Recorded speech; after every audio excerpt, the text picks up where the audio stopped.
Oh, hi guys! Welcome to the Rusty Beauties garage. Look who's paying us a visit today. It's our TBI build, remember? The 1976 TR6 that we installed the throttle body injection system on. And no, it's not here for the throttle body. It's been an entire season. Tom has been driving it and he's pretty happy with how the car drives. We touched it a little bit, we tuned it up a little bit because Tom's only concern about that matter is fuel efficiency. He thinks that it is using pretty much the same amount of fuel as before with the carburetors, where the TBI should be giving you a little bit of more efficient ride, but he's not sure. Anyway, I drove the car yesterday and it turned out that it was running a little bit rich and the throttle position sensor somehow moved a little bit. It needs to be negative 0.3%, but it was negative 0.7, so I'm assuming the mounting bracket got bent somehow. Anyway, it was a very fine adjustment that I did on the throttle position sensor and also reduced a little bit the fuel pressure and went for a test drive again with the laptop hooked up, and it ran great this time. But that's, like I said, that's not the reason why the car is here. The car is here because after we rebuilt the engine last season, we need to torque the head and of course adjust the valve lash, because we have to take out the rocker shaft anyway to torque the head, and then when we put the rocker shaft back we're gonna adjust the valves. So that's just a follow-up on the engine rebuild, but also there's another reason why the car is here. It is a very annoying oil leak from the front of the engine. On a freshly rebuilt engine you would expect that the oil leaks are minimum. I like to say that I can't promise absolutely dry engines when I rebuild them. It's a design issue, it's not just the way you rebuild them. Gaskets are holding, seals are holding, but still there are areas of the engine where the oil can come out and they're not taken care of, and that's my suspicion here, that the oil leak is coming from a place where we usually neglect it during the engine rebuild. And I'll tell you what I suspect, but first of all let me explain what I've done so far. So I put the car on the lift. I already drained the coolant, so that's what the bucket is there for. It's not the oil leak. Anyway, it was a very serious oil leak. I can't even show it to you because I wiped it, but it was pretty significant. The whole cross member from the frame was wet and all that. So what I did was I wiped it perfectly clean, sprayed it with brake clean, blew with air, and even used a little bit of acetone to make sure that everything is degreased and dry there. And then I started the engine. And I laid under the car with my light on and I was watching to see where the oil was gonna come from. A minute, 2, 3, 5, there was a drop of oil. So then I decided to set my camera there on a time lapse and let it run for a longer time. And I went and I did something else. I came back 20 minutes later, so in total probably 25 minutes the car ran. It was absolutely dry underneath and I was like, how is that even possible? And then I turned the engine off, and as soon as I turned it off, this is what happened.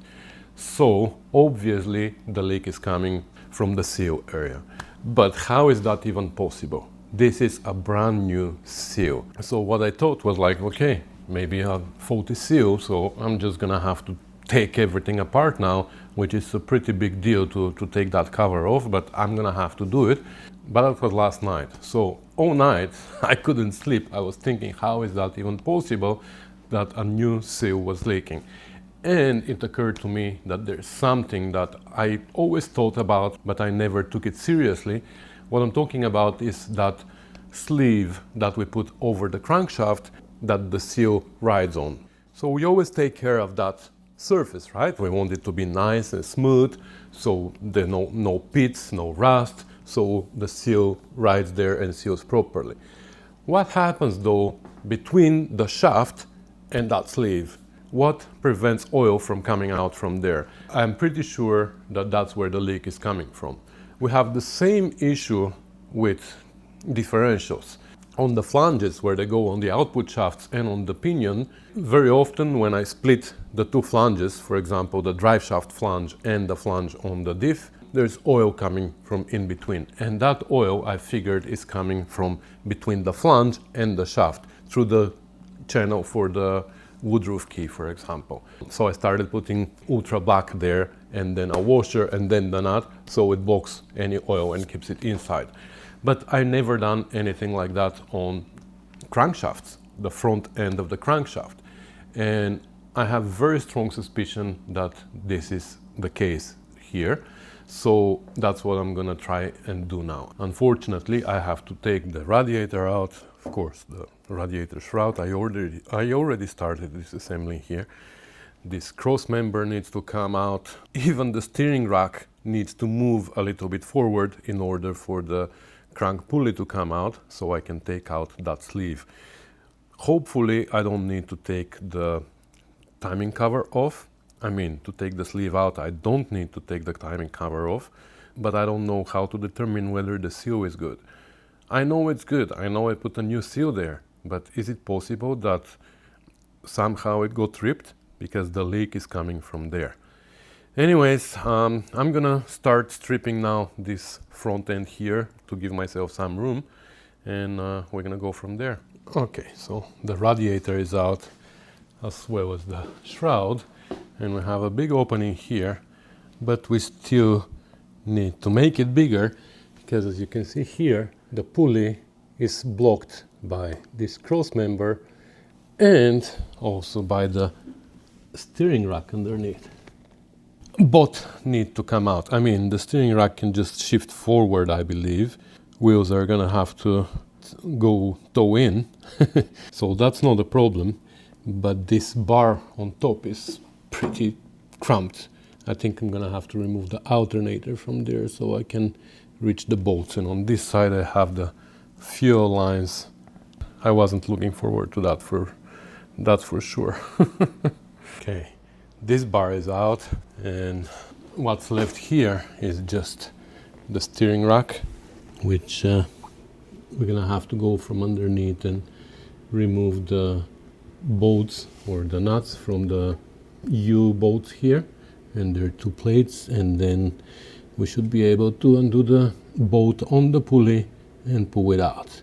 This is coolant here from the radiator, but over there, if you see, I think that's oil, or no, that's coolant too. But yeah, that cross member was like really oily. Anyway, getting there, getting there, taking it apart. We have to see what we're gonna do there. I think at this point, since I'm going through the entire trouble here, I'm gonna change the seal anyways, but I just didn't want to disturb the cover since it's not leaking, you know? Okay, finally the steering rack is now free, so I could move it forward, and now we have access to the pulley. I had to also loosen this coupling here on the steering shaft, so I could push the rack ahead, and there you go. So now this bolt, as you can see here, there's a fan eliminator installed. We're gonna remove this bolt, we're gonna try to pull out the pulley, and we're gonna go from there. I wish, like, at this point, I regret not removing the bonnet, because it was gonna be so much easier to work from there. This morning Chef Tash was here, and I thought about it. I actually asked him if he could help me, and he grabbed it even. He was ready for me to pull it out, and then I changed my mind. I said, you know what, too much work. Now when I think about it, maybe that was the right thing to do, but too late now. Anyway, let me take the rest of it apart and finally look at the actual problem here. Actually, look at that. I'm not sure what this drip is from, but it's dry. Anyway, we have access from here. This is interesting. I'm not really sure what this is, but it is also on the lock washer, and it's dry. It's from before, but I wonder what leaked here and stained that. I'm pretty sure that when I installed this 6-7 months ago, this wasn't there. Anyway, I'm gonna try to set you up here in this hole underneath so you can see what's happening. All right, I think this pulley comes out pretty easy. think we had to tap it in before. But anyway, so this is what I'm thinking, that the oil is coming between the shaft and the spacer here. Maybe even around the key. For sure, underneath, down there, everything was dry. Anyway, I think I'm gonna have to remove the cover because I want to take out this sleeve from here and seal in between it and around the key. I'm just gonna put gasket maker there. Yeah, I'm gonna have to pull the cover off. Anyway, that's gonna be easier to be done from the driver's side though.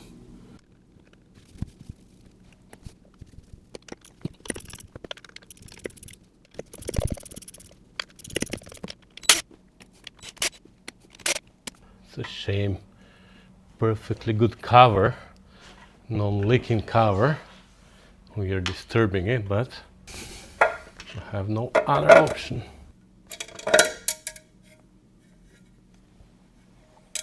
I don't see anything wrong with the seal, but we're gonna change it anyway. But I'm telling you, my biggest suspicion is this guy here. Let's see if it comes easy.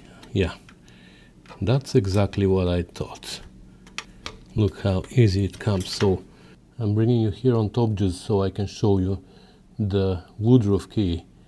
What tells us that between the woodruff key and the end of the channel here on the seal, this is a tight fit. It's not. So that's our culprit, 100%. So what we're gonna do is we're gonna put gasket maker inside the woodruff key channel and on the inner diameter of the sleeve, and then also on this rear face of the sleeve, maybe even on this side of the oil thrower, so that seals. But anyways, first of all, let's pull it out. It's not that easy to pull it out actually, so it's not so loose. I was expecting it to be much looser, but maybe that's a different engine that I'm thinking about, which the previous engine was my GT6 engine, so maybe it's on my own engine. I don't know. First of all, let's take this seal out from here, even though I don't see anything wrong with it. Like, do you?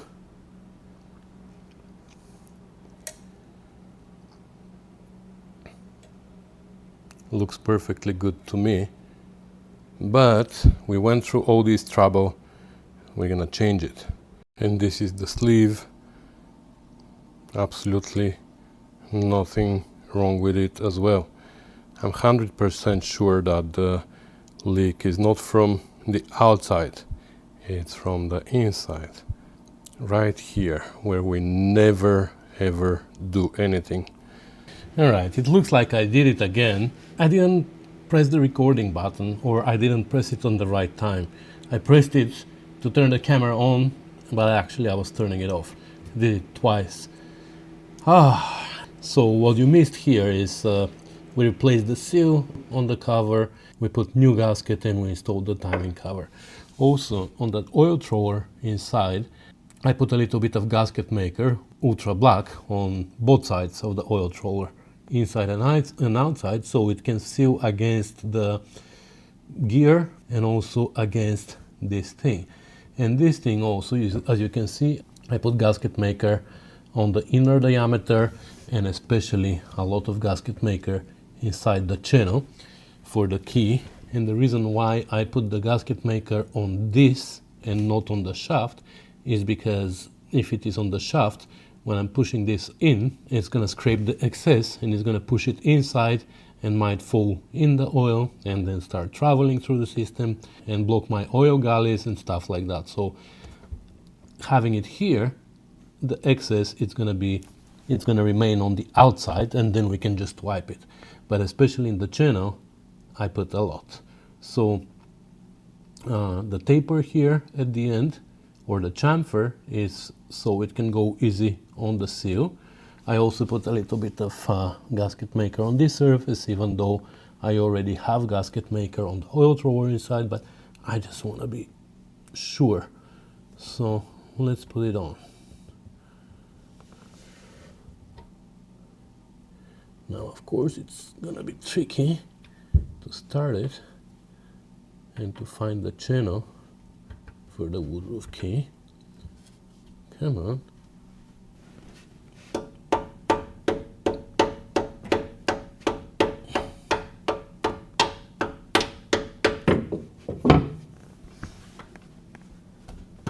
Okay, started going.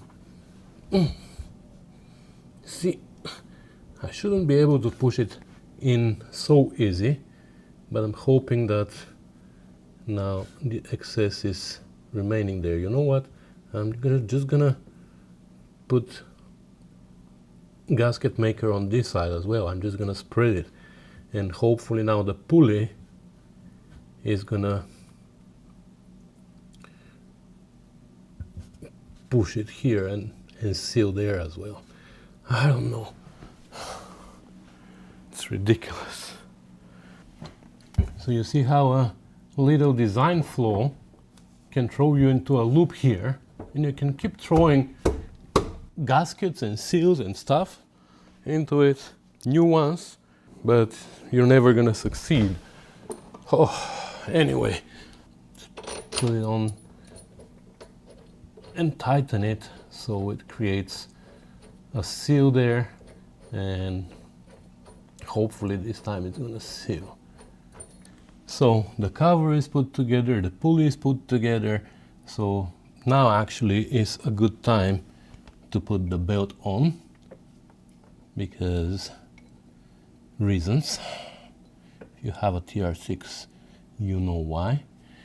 And start putting everything back together again. That's gonna be another 2-3 hours now to assemble, but anyways, we're not in a hurry because we don't want to start the engine anytime soon, right? I'm actually gonna leave it overnight so the gasket maker cures properly, and we're gonna be back tomorrow to check if we did a good job or not. Okay, it's the next day. Oops. Okay, it's the next day and she's all assembled again. Took me a few hours last night and this morning again. So it's time to start the engine and see if she's gonna leak. Hopefully not. I spilled some coolant as I was filling her up. Anyway, I'm gonna set you up here under the pulley again. We're gonna wipe it nicely. Where is it? We're gonna wipe it nicely and we're gonna see if she's gonna leak. Okay, it's a cold engine, so we're gonna start it. We're gonna wait until it warms up. I might rev it a few times. We're gonna keep watching it here, and when it warms up to normal operating temperature, that's when we're gonna shut it down. And you remember the last time it leaked after we shut it down, so let's see if this time it's gonna do the same thing. Hopefully not.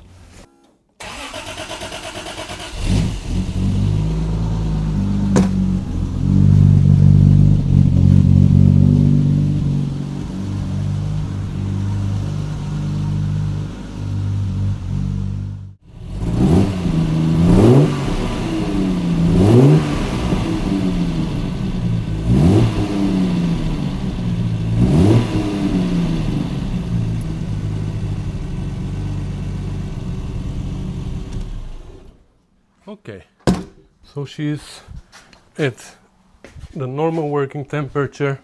I just shut her down and I'm coming. Let's see. Nothing yet. That's good. Okay. That's encouraging. Wow, I'm happy. The last time, by the time I shut her off and I came to here, it was already wet. But now it looks okay. Okay, let's watch it for another 4 or 5 minutes. There you go. Still nothing. Wow. This is the gasket maker still, not oil. Okay. Well, it looks like we learned a valuable lesson. I kind of thought of that a few times when I was rebuilding engines, but I was like, if it is like this by design, it should be okay. well, it's not okay. And obviously now when I think about it, there's no TR6 that doesn't have this area there oily. Even if it's not a drip, it's at least like, you know, the oil just seeps through and builds up there around that area. And I always thought, and I'm sure that many other people always thought, that this is from the timing cover or from the sump cover. They go and they torque more the bolts that go into the sealing block and they strip the threads.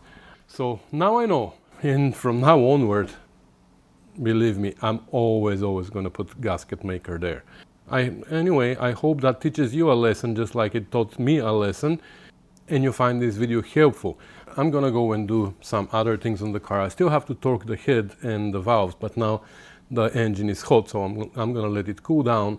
We're gonna torque the head, we're gonna adjust the valves and all that, but that I'm not gonna bother you with that. So that's gonna be everything for today, guys. Thank you so much for watching, commenting, subscribing, sharing and supporting this channel.